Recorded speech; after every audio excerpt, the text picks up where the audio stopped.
Adam Harrison stared at the letter in his hands, his fingers trembling slightly as he read the words for the fourth time. The expensive paper stock felt heavy, almost as weighty as the accusations it contained. Through the floor-to-ceiling windows of his penthouse office, the Seattle skyline stretched out before him, but he barely noticed the familiar view that usually brought him such pride.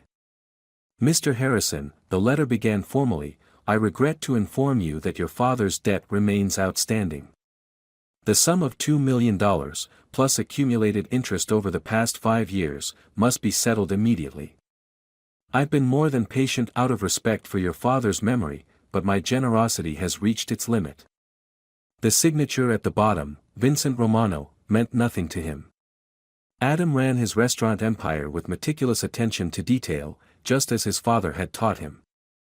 Every contract, every supplier agreement, every financial statement passed through his hands.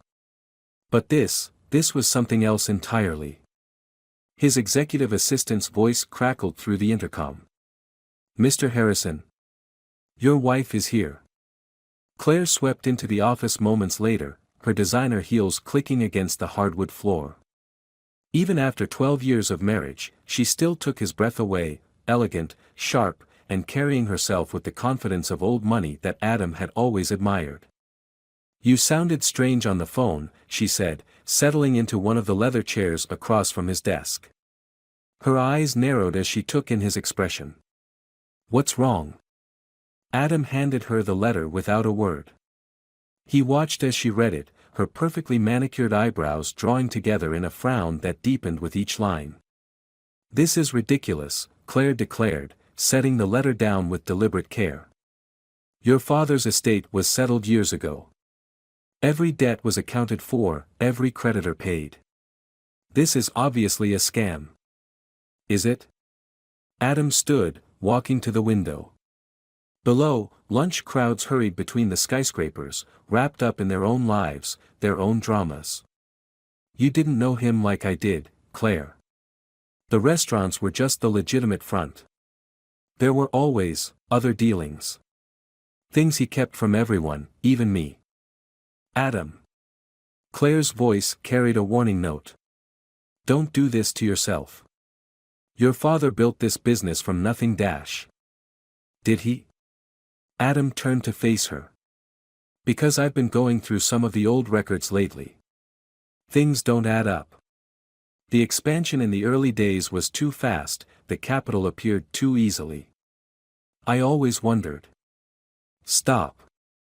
Claire stood now too, her face flushed with anger. Gerald Harrison was a brilliant businessman who gave you everything. And now you're letting some random con artist make you question your father's legacy? But Adam barely heard her. His mind was racing back to fragments of overheard conversations, mysterious meetings in back rooms, his father's inexplicable absences. The restaurants had always been successful, yes, but the real money, the kind that had paid for private schools and summer homes and his mother's endless shopping sprees, that had come from somewhere else. I need to look into this, he said finally. If there's even a chance this debt is legitimate. It's not. Claire's voice was ice now. And if you pursue this, you're only inviting trouble. What happens when the press gets wind of it? Local restaurant mogul investigated for father's criminal connections, is that what you want? Adam's phone buzzed with a text message. Unknown number. His blood ran cold as he read it. Check your email, Mr. Harrison. I've attached proof of the loan. You have 1 week to acknowledge the debt, or certain interesting documents about your father's business practices might find their way to the Seattle Times. I'm sure their investigative team would love to know how Gerald Harrison really built his empire. Claire was still talking, laying out all the logical reasons why this had to be a scam, but Adam wasn't listening anymore. Because he'd just opened the email, and there it was, a scan of a handwritten letter in his father's distinctive scrawl, dated just months before his death. Vincent, you were right. I should never have tried to cross you. The money will be there by the end of the month, I swear it. Just keep what you know to yourself. For my son's sake, if nothing else. The implications hit Adam like a physical blow. His father hadn't just borrowed money, he'd been afraid of this Vincent. And now, whatever secrets his father had been protecting were about to come crashing down on Adam's head. His office phone rang, making him jump. The caller ID showed another unknown number. As Claire watched, her face growing increasingly concerned, Adam reached for the receiver with a hand that wasn't quite steady. "Mr. Harrison," a smooth voice said before he could speak. "I see you've received my message. Shall we meet to discuss terms? Or should I start making some calls to local journalists?" In that moment, Adam realized that his carefully constructed world, built on his father's foundation, maintained through years of hard work and dedication, was balanced on the edge of a knife. And he had no idea which way it was about to fall. The security camera feed showed a black Mercedes pulling up to Adam's gated driveway at exactly 8 p.m. He watched from his home office as a tall figure emerged, expensive suit, silver hair, moving with the deliberate grace of a predator. Vincent Romano in the flesh. "He's here," Adam called out to Claire, his voice echoing through their modernist mansion. The house had always felt too big, too hollow. Tonight, it felt like a trap. Claire appeared in the doorway, a glass of wine in her hand. "You shouldn't have agreed to meet him here." Her voice was steady, but Adam noticed how tightly she gripped the stem of her glass. "This is our home. Better here than somewhere public." Adam straightened his tie, a nervous habit he'd never managed to break. "At least here we control the environment." The doorbell rang, its chimes seeming to reverberate through Adam's bones. Their housekeeper, Maria, moved to answer it, but Claire waved her away. "We'll get it," she said firmly. "Take the rest of the night off." Maria hesitated, clearly sensing the tension, but nodded and disappeared through the kitchen door. Adam and Claire exchanged a look, 12 years of marriage allowing volumes of communication without words. Then they went to meet their visitor. Vincent Romano was more imposing in person than Adam had expected. Tall and broad-shouldered despite his age, he carried himself with the easy confidence of someone used to getting his way. His smile, when Adam opened the door, didn't reach his dark eyes. "Mr. Harrison," he said smoothly, extending his hand. "A pleasure to finally meet you. And this must be Claire." His gaze lingered on her a moment too long, something flashing in his eyes that made Adam's jaw clench. "Come in," Adam said tersely, ignoring the offered hand. He led them to his study, neutral territory, away from the family photos and personal touches that filled the rest of the house. Vincent settled into one of the leather armchairs as if he owned it, taking in the room with obvious interest. His eyes paused on the collection of vintage wines, Gerald's collection, passed down to his son. "Your father had excellent taste," he remarked. "In many things." "Let's skip the small talk," Adam said, remaining standing. Claire positioned herself by the window, her arms crossed. "You claim my father owed you money. Prove it." Vincent's smile widened slightly. "Straight to business. Just like Gerald." He reached into his jacket and withdrew a thick manila envelope. "Here's everything you need to verify the debt. Bank transfers showing the original loan. Letters in your father's hand acknowledging it. And most importantly," he pulled out a final document with a flourish. "A contract, signed and notarized, putting up this very house as collateral." Adam's blood ran cold. He snatched the document, scanning it quickly. The signature was undeniably his father's. The date, just 6 months before his death. The amount, $5 million, not $2. "You said it was $2 million in your letter," Claire cut in sharply. Vincent spread his hands. "Gerald managed to pay back some before his unfortunate passing. I'm only asking for what's still owed, plus reasonable interest." "This is extortion," Adam said quietly. "You're not just here about money." "Perceptive." Vincent leaned forward, all pretense of friendliness dropping away. "Your father wasn't just a businessman, Mr. Harrison. He was a partner in certain enterprises. Enterprises that made a lot of people very wealthy, and others very angry. When he died, he left loose ends. What kind of enterprises? Adam demanded, but he already knew. The mysterious cash deposits. The meetings with men who never came through the front door. The nights his father came home with bruised knuckles and haunted eyes. Ask your wife, Vincent said softly. She knows more than she's telling. Don't you, Claire? Adam turned to Claire, expecting to see confusion or outrage. Instead, he saw something that chilled him to his core: fear. Raw, naked fear, there and gone in an instant. Get out, Claire said, her voice shaking. Get out of our house. Vincent stood, straightening his jacket. You have 1 week to transfer the money. After that, I start releasing documents. Not just about Gerald's activities, but about the real source of your startup capital, Mr. Harrison. About where that first restaurant really came from. About what happened to Claire's father. Claire made a small, choked sound. Adam moved toward her instinctively, but she backed away from him, her eyes wide and glassy. 1 week, Vincent repeated, moving toward the door. Oh, and Mr. Harrison. Check the news tomorrow. Consider it a small preview of what's to come. After he left, the silence in the study was deafening. Adam stared at his wife, seeing her as if for the first time. Claire, he said slowly, what did he mean about your father? Claire's wine glass slipped from her fingers, shattering on the hardwood floor. Red liquid spread like blood across the expensive boards. I need to tell you something, she whispered. About the night your father came to my family for help. About what really happened to all that money. But before she could continue, Adam's phone buzzed. A news alert. His heart sinking, he read the headline: Health Department launches investigation into Harrison Restaurant Group, anonymous source alleges years of safety violations. It was beginning.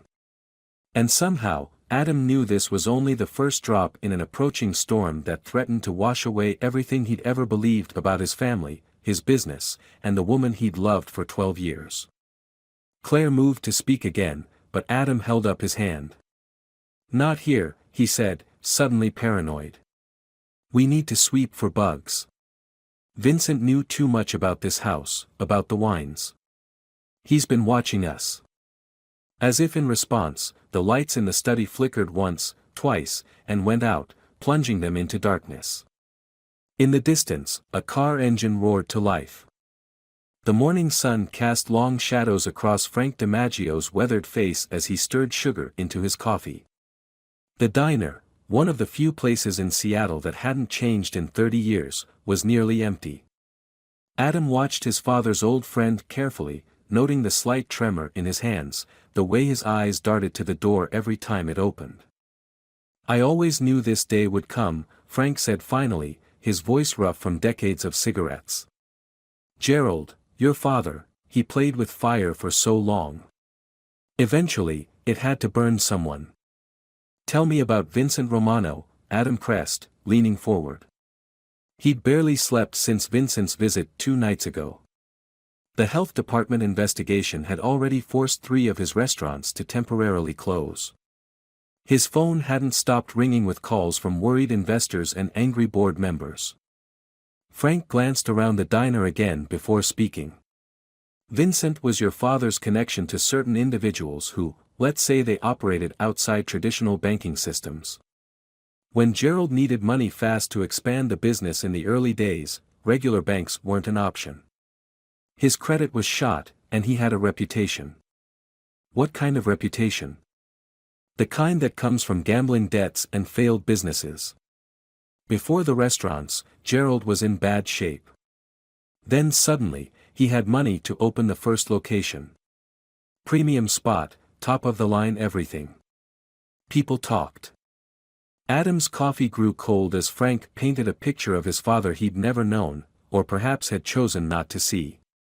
Gerald Harrison, desperate and drowning in debt, making deals with shadowy figures. taking money that came with strings attached. Strings that were now wrapping around his son's throat. But that's not the whole story, Frank continued, his voice dropping even lower. The real trouble started when Claire's father got involved. Adam's head snapped up. Robert Bennett? The real estate developer. Former real estate developer, Frank corrected grimly. Before he disappeared 15 years ago. Right around the time your father's second and third restaurants opened, if I remember correctly. The pieces were starting to align in Adam's mind, forming a picture he didn't want to see. He remembered Claire in those days, young, ambitious, working at her father's company. The way she'd introduced herself at that charity gala, her eyes sparkling with something that might have been calculation rather than attraction. His phone buzzed. Claire. He let it go to voicemail. Robert Bennett was laundering money through his developments, Frank said, watching Adam's face carefully. Your father found out, used it as leverage to secure funding for expansion. But something went wrong. The money disappeared, millions of dollars. Vincent's money. And Robert Bennett disappeared too, Adam said slowly. Frank nodded. Claire never told you how she really met your father, did she? Before Adam could respond, the diner's door chimed. A man in a dark suit entered, sat at the counter, and ordered coffee. Nothing unusual, except for the way Frank's face went pale. We need to go, Frank said abruptly, standing. Now. They hurried out the back door, through the kitchen where Frank seemed to know every worker by name. In the alley, Frank grabbed Adam's arm. Listen to me, he said urgently. There's a storage unit in Tacoma. Unit 247 at Secure Storage on Palmer Street. Your father left something there for you. The key is dash. A car engine roared to life at the end of the alley. Frank shoved Adam hard, sending him stumbling behind a dumpster. Two sharp cracks split the morning air, suppressed gunfire. By the time Adam regained his balance, Frank was on the ground, blood pooling beneath him. Run, Frank gasped. Trust no one. Not even Dash. The third shot caught Frank in the chest. His eyes went wide, then empty. Adam ran. Through back alleys and service corridors he'd explored as a child, helping with deliveries to the restaurants. His phone kept buzzing, Claire, his executive assistant, unknown numbers. He ignored them all. Finally, in a crowded coffee shop 10 blocks away, he allowed himself to stop. His hands were shaking as he pulled out his phone. 17 missed calls. 5 voicemails. And 1 text message from an unknown number. Your friend talked too much, Mr. Harrison. Perhaps your wife would like to explain what really happened to her father. Ask her about the money. Ask her about October 15, 2009. Ask her why she really married you. Another message popped up, or better yet, check the storage unit first. But hurry. You're not the only one looking for what Gerald left behind. Adam's phone rang again. Claire. This time, he answered. Where are you? She demanded. I've been trying to reach you all morning. Why did you really introduce yourself to me at that gala? Adam asked, his voice steady despite the chaos in his mind. The silence on the other end lasted 2 heartbeats too long. Adam, Claire said finally, whatever you're thinking Dash. October 15, 2009, he cut in. What happened that day, Claire? He heard her sharp intake of breath. Then, in a voice he'd never heard her use before, she said, Don't go to the storage unit, Adam. Please. Some things should stay buried. In his other hand, Adam clutched the key Frank had pressed into his palm just before shoving him to safety. Unit 247. The last message from his father. The truth about his wife. About everything. I'm going to Tacoma, he said. Then I'm coming with you, Claire replied immediately. There are things you need to know. About your father. About my father. About why I had no choice. No choice but to what? But Claire had already hung up. Adam stared at his phone, then at the key in his hand. Behind him, he heard footsteps approaching with purpose. The Tacoma storage facility loomed before Adam like a fortress of corrugated metal and rust-stained concrete. Security cameras tracked his movement as he pulled into the nearly empty parking lot, their red lights blinking steadily in the gathering dusk. Claire's BMW was already there, parked in the shadows near the entrance. His phone had been buzzing continuously during the drive south. News alerts about his restaurants, health code violations suddenly appearing in previously clean inspection records, anonymous sources alleging food safety issues, rumors of financial irregularities. His empire was being systematically dismantled, piece by piece. The facility's office was closed, but his key card, purchased under a fake name years ago by his father, still worked. The electronic gate groaned open, revealing rows of identical storage units stretching into the darkness.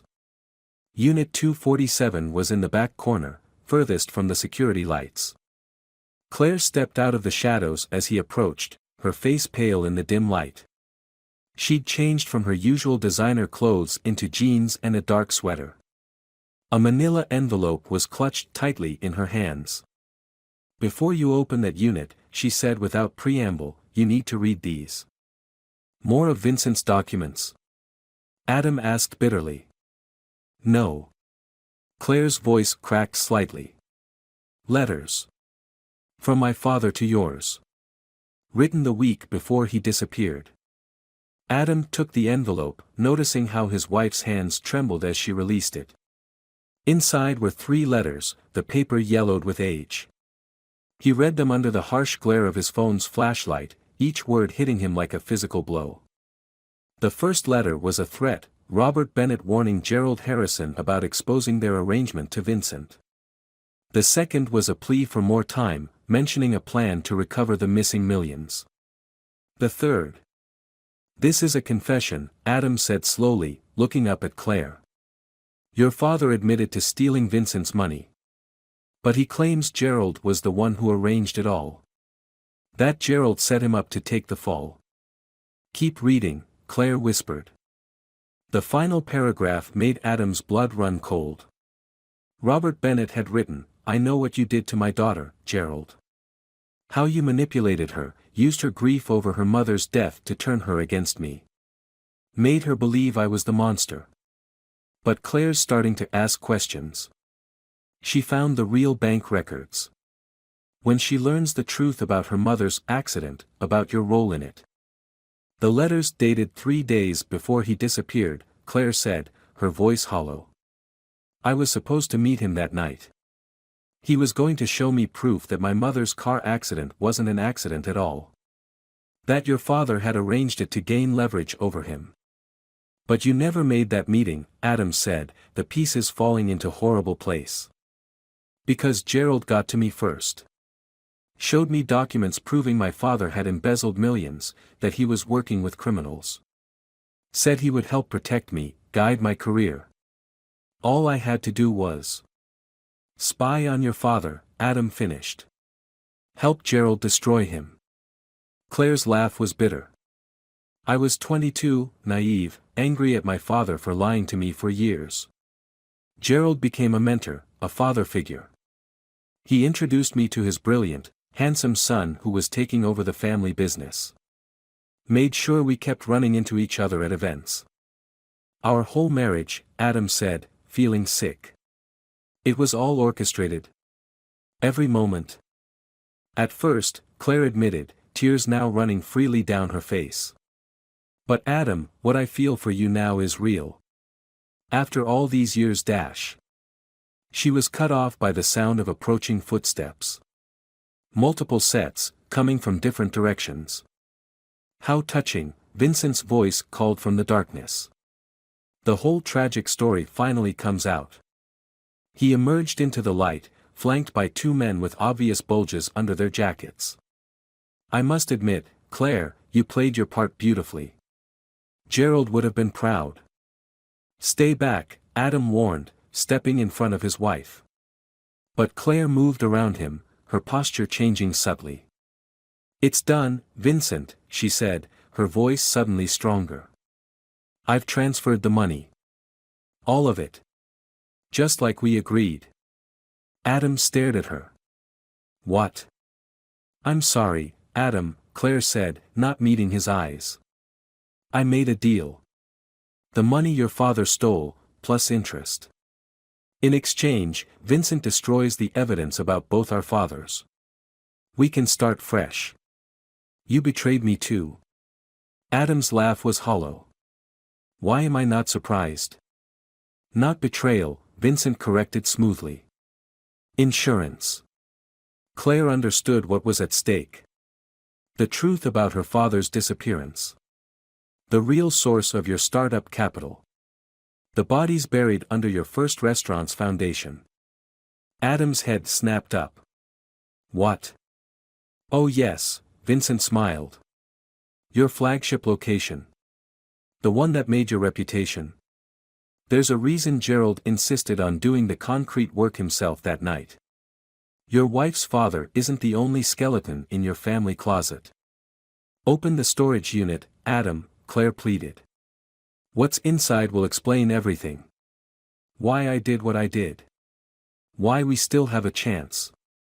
Adam looked from his wife to Vincent, then at the key in his hand. Unit 247 waited silently behind him, holding the final pieces of a puzzle he wasn't sure he wanted to complete. A police siren wailed in the distance, getting closer. "That would be my other insurance policy arriving," Vincent said calmly. "You really should see what's in that unit before they get here, Mr. Harrison. Time's running out." The storage unit door groaned open, revealing a space that smelled of dust and old paper. Adam's flashlight beam cut through the darkness, illuminating stacks of boxes and file cabinets. In the corner stood a small safe, its surface pristine compared to the surrounding clutter. "The combination," Claire said quietly, "is my birthday." Adam turned to her sharply. "How do you know that?" "Because I helped Gerald set this up," she admitted. 5 years ago, right before he died. He knew this day would come. Knew Vincent would eventually make his move. Police sirens grew closer, multiple units now, their wails echoing off the facility's metal walls. Vincent remained unnaturally calm, checking his expensive watch as if merely waiting for a dinner reservation. 2 minutes, Mr. Harrison," he said smoothly. "Before our friends in blue arrive with some very interesting questions about your restaurant's financial records. And perhaps a warrant to excavate beneath your flagship location." Adam's fingers moved over the safe's dial. Claire's birthday. The day he'd thought was the beginning of their real love story. Now he wondered if even that had been calculated, chosen specifically for this moment. The safe clicked open. Inside was a single USB drive and a letter addressed to Adam in his father's handwriting. With trembling fingers, he unfolded the paper, its creases well worn as if someone had read it many times before. "My son," he read aloud, his voice echoing in the concrete space. "If you're reading this, then everything I built to protect you has failed. Vincent has finally made his move, and Claire." He paused, looking at his wife. Her face was a mask of pain and determination. "And Claire," he continued reading, "has been forced to play her final role in this tragedy. A tragedy that began 20 years ago, when Vincent Romano murdered her mother to gain control over Robert Bennett." Vincent's smooth facade cracked for the first time. "What?" "The car accident," Claire breathed. "You said my father arranged it. You showed me proof." "Gerald was very good at creating proof," Vincent said dismissively. "Clearly, he planned this last desperate gambit carefully." But Adam wasn't listening. He was reading ahead, his father's words burning themselves into his brain. Vincent didn't just want to control the restaurants, he read. They were never the real target. The entire operation, the loans, the threats, Robert's disappearance, it was all about the shipping routes. Our supply chain. The perfect cover for moving anything, or anyone, across state lines. Enough, Vincent snapped, nodding to his men. Get the drive. But Claire moved faster than anyone expected. She grabbed the USB drive from Adam's hand and backed away, holding it up. Insurance, she said, echoing Vincent's earlier words. Everything's here, isn't it? The real shipping manifests. The transactions. The names of every corrupt official and dirty cop on your payroll. Including the ones about to walk through that gate. Adam asked, understanding dawning. The ones you called, thinking they'd arrest me? For the first time, uncertainty flickered across Vincent's face. The police aren't coming, Claire said, her voice steady now. Those sirens. A recording, played through the facility's PA system. Another piece of Gerald's planning. Check your men's phones, Adam added, a surge of bitter pride in his father's foresight rising in his chest. No signal. This entire facility is a dead zone. Has been ever since my father bought it through a shell company 15 years ago. Vincent's hand moved toward his jacket, but Claire's next words stopped him cold. The drive is already uploaded to multiple servers, she said. Time locked. If anything happens to us, if you don't back off completely, everything goes public. Every deal, every crime, every body. You're bluffing, Vincent snarled, but Adam could see the fear beginning to crack his polished veneer. Am I? Claire held up her phone, showing an email draft. One button, Vincent. One button, and 20 years of your empire burns to the ground.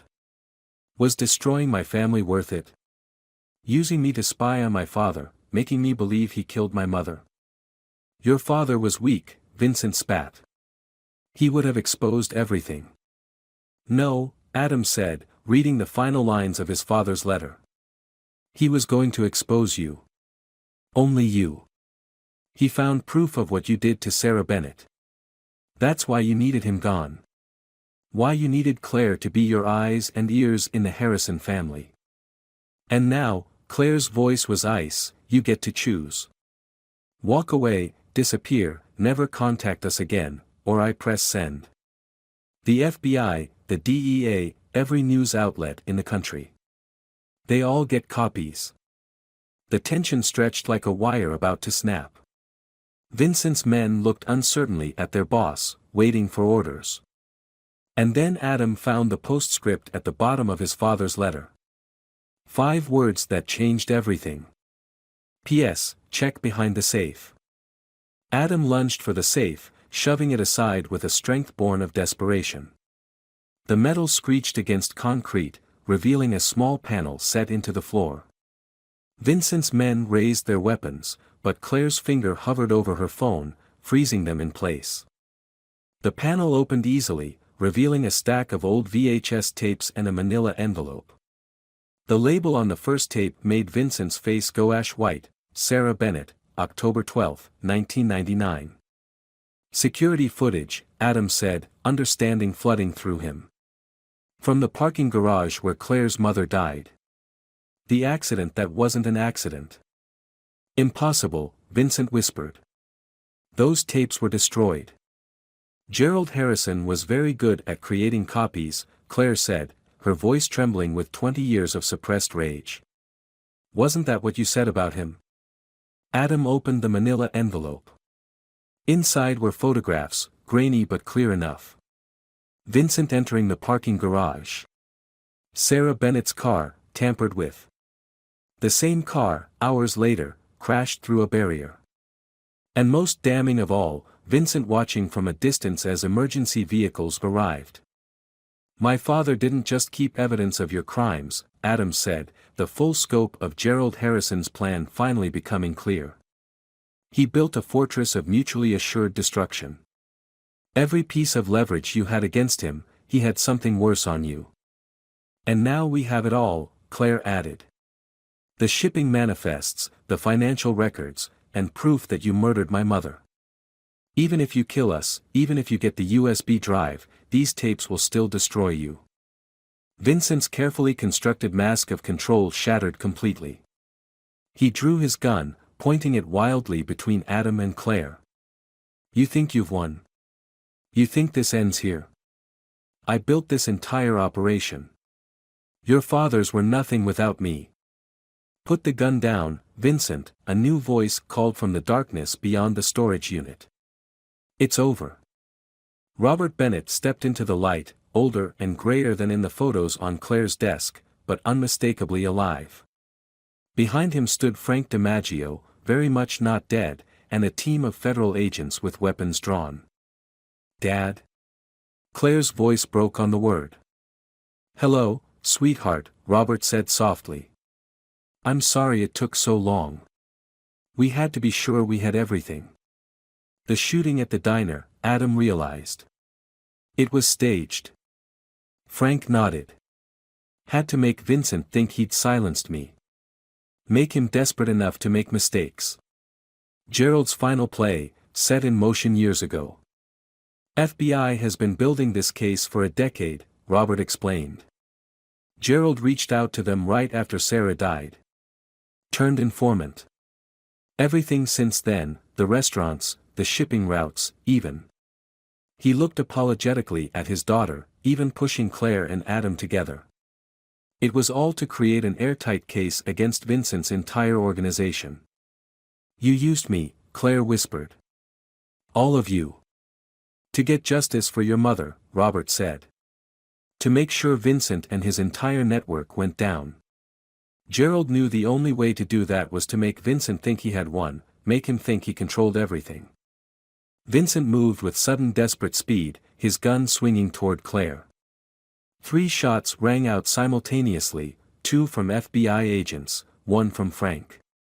Vincent crumpled, his final expression one of disbelief that his carefully constructed world could end like this. In the aftermath, as FBI agents led Vincent's men away and evidence teams swarmed the storage unit, Adam and Claire stood apart from the chaos, trying to process the last 20 years of their lives. Was any of it real? Adam asked finally. Us? Claire looked at the wedding ring on her finger, then at the father she'd thought dead for 15 years, then back at her husband. Gerald orchestrated our meeting, she said slowly.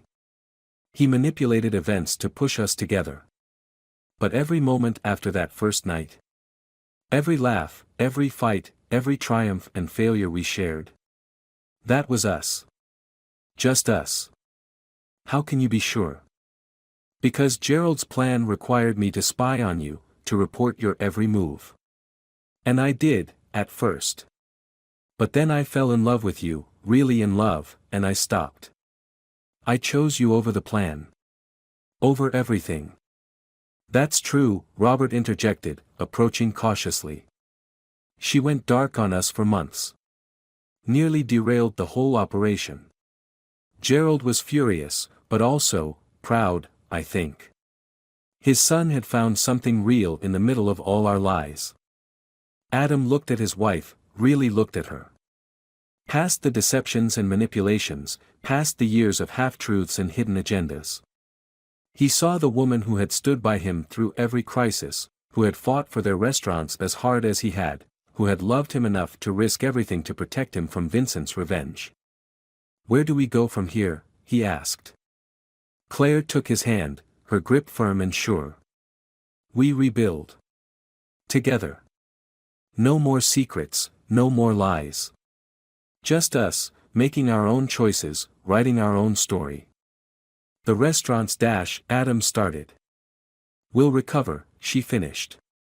The health department allegations disappear with Vincent. Our reputation might take a hit, but we'll weather it. We always do. Robert cleared his throat. I might be able to help with that. 15 years in witness protection gave me some interesting business connections. If you're willing to have a partner. Adam looked at Claire, who nodded almost imperceptibly. We'll think about it, he said. After we've had time to process everything. Later that night, as they sat in their kitchen, their home suddenly feeling more real, more honest than it had in years, Claire handed Adam one final envelope from the storage unit. "Gerald left this for you," she said. "For after. For when you knew everything." Inside was a single photograph, Gerald Harrison holding newborn Adam, his face full of fierce love and determination. On the back, in his father's distinctive handwriting: "My son, everything I did, every lie I told, every deal I made, was to give you a better world than the one I lived in. I'm sorry for the weight I placed on your shoulders, for the truths I kept from you. But I'm not sorry for giving you Claire. Some lies lead us to deeper truths. Some deceptions open the door to real love. Your mother taught me that, and now Claire has taught you. Build something honest on the foundation of our sins. Make it better. Make it yours. Dad." Adam folded the photo carefully and looked at his wife. In her eyes, he saw their past, complicated, painful, beautiful, and their future, waiting to be written. "Ready to start over?" he asked. Claire smiled, took his hand, and led him forward into whatever came next.